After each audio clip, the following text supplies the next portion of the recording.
Hi everyone, we are acclimatising some new coral frags that we were very kindly given by a guy at our fish shop. So we've actually got some first SPS frags because I was thinking of buying some, and then he said, look, try a couple of mine, then I'm going to frag for you anyway and see how they go, because this is our first attempt at SPS corals. That one actually that we're looking at now is a soft coral. It's just a green polyp that we bought because we like the look of it. But the other three on the other side, they're in the bags, all in the one bag, are little SPS frags, and I'm going to attempt to go through what they are.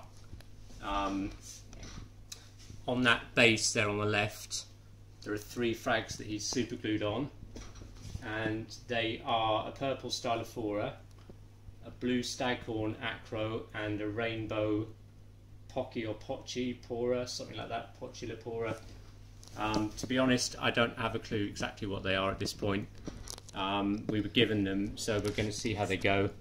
Stick them at the bottom of the tank to start with, and then gradually acclimatise them up towards the top of the light, because they're SPS and they need more light than normal.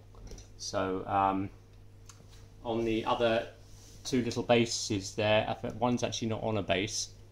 One is, that one on the right is a red planet acro, and the one in the middle there, just on its own, is a little frag of a plate Montipora. So we are going to see how we go with all of this. We're going to do a bit of dripping now because they've been acclimatising in there for about 20 minutes.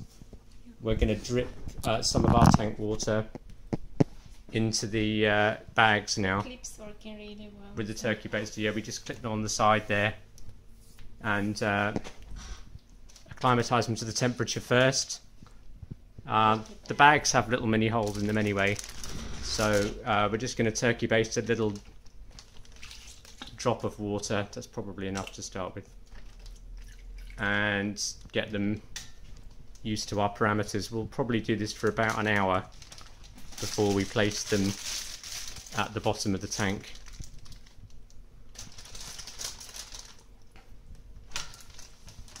These frags in here are all in separate bags within one bag.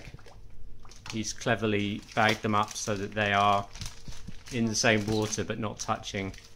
So we're just going to add some of our water, leave them for another 10 minutes or so, and then continue to do that over the next hour, and then we'll place them all at the bottom of the tank, probably somewhere down there. We'll move a few snail shells out of the way, and there.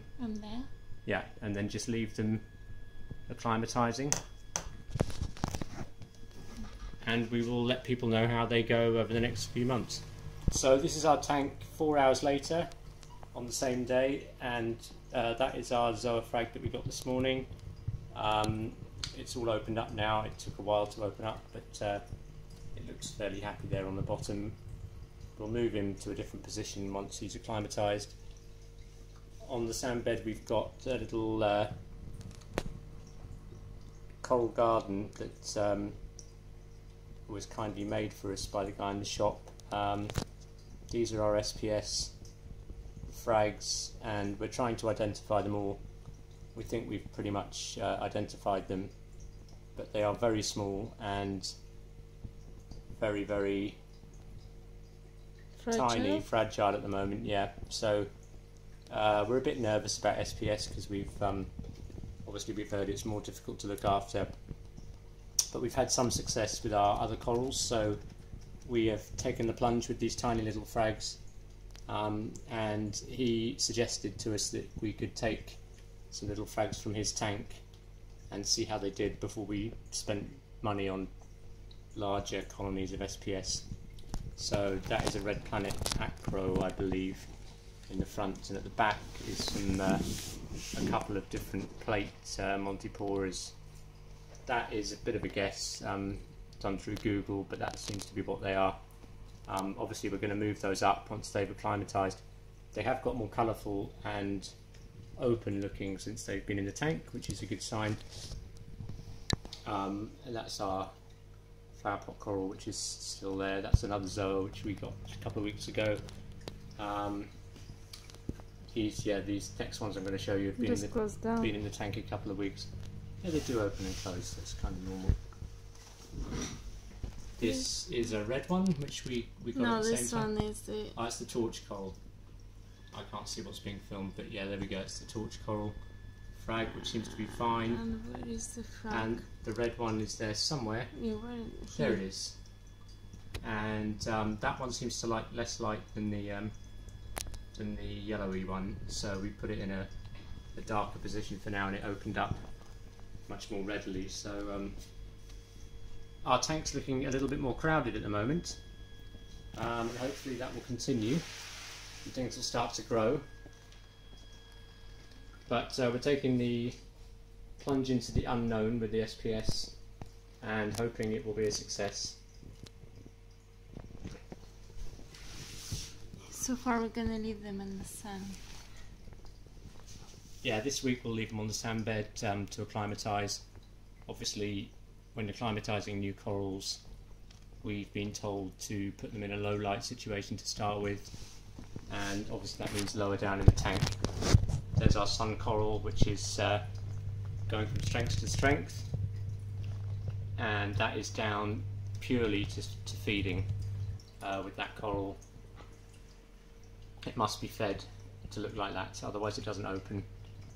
We've experimented with not feeding it and with feeding it, and it's happy when it's fed once a day, basically.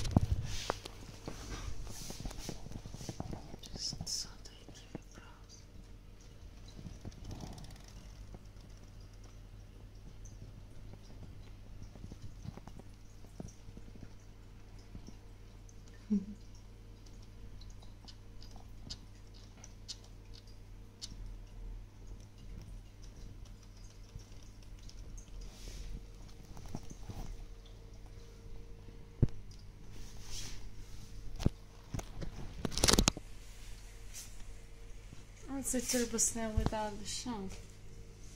Here is a turbo snail which lost its shell, and contrary to all the arguments you see online in the forums, there it is, and it's been in there since probably since day one, and about probably a month ago.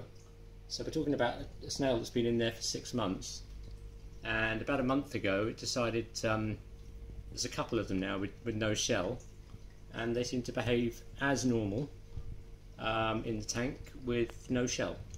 So it's definitely not another species of something else that's grown. It's actually the turbo snail with no shell, because we found the shells and they're empty.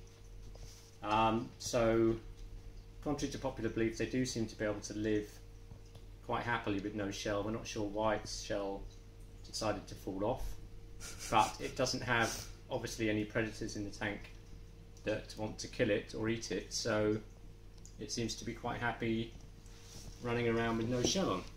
It's probably lighter. So maybe it decided there wasn't anything in the tank that would eat it, so it would discard its shell. We're not entirely sure.